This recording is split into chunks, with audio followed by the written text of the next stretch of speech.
cité administrative au Plateau. Il est 8 heures, ce lundi 3 janvier. Les parcs auto de la Tour A et de l'immeuble BAD font peu à peu le plein. Un vigile en service, quelque peu surpris par l'afflux de véhicules, marque son étonnement. On dirait que les fêtes de fin d'année n'ont pas épuisé les fonctionnaires et travailleurs abidjanais.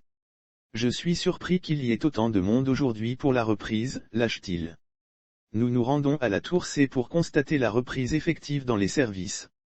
Le rez-de-chaussée de l'immeuble est, comme à l'accoutumée, bondé de monde. Même les badauds communément appelés des marcheurs sont au rendez-vous. On se bouscule dans les ascenseurs pour regagner les bureaux. Au 20e étage, les bureaux du ministère de l'Enseignement supérieur et de la Recherche scientifique affichent complet. La plupart des agents sont à la tâche.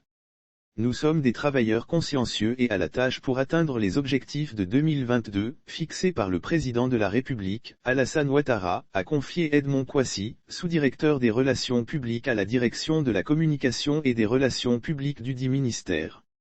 Le personnel de santé assidu après s'être assuré de la présence des agents aux différents postes, cap est mis sur le ministère de la Santé, de l'Hygiène publique et de la couverture maladie universelle, MCPECMU, au 13e étage.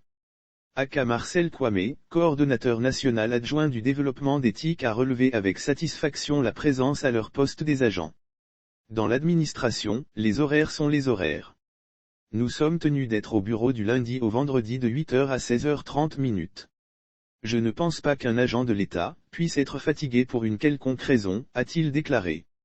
Avant d'ajouter que, le ministère en charge de la santé est un département d'urgence. Nous avons donc obligation d'être à nos postes à tout moment. Avec l'avènement du variant Omicron, nous sommes constamment en alerte. À sa suite, le Dr Brougé-Boto Raymond, conseiller du MCPECMU, a tenu à préciser que les agents de la santé sont d'astreinte. Aujourd'hui, nous sommes bien en place.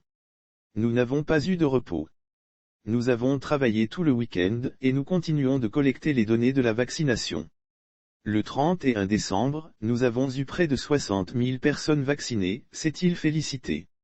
Il a profité pour faire le point sanitaire en mettant en relief la méthode utilisée par le ministre Pierre Dimba. Selon lui, il a été décidé de laisser libre cours à l'activité économique et sociale afin que les populations adhèrent librement à la vaccination contre la Covid-19.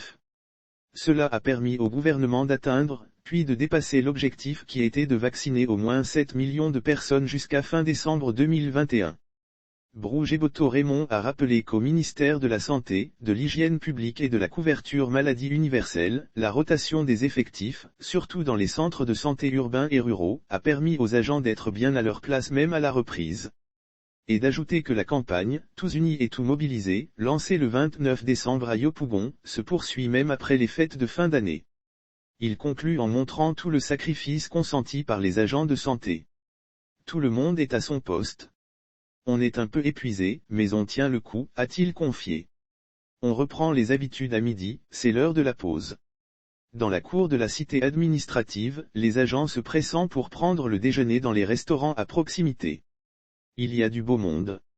Cela démontre bien la présence des travailleurs de la cité administrative. Au ministère de la fonction publique et de la modernisation de l'administration, le constat est le même. Les agents sont bien en place, avec quelques visiteurs, venus régulariser leur situation. La reprise des cours a été également constatée dans les lycées et collèges, notamment au collège Notre-Dame du Plateau. Les élèves étaient bien dans les classes, les enseignants également.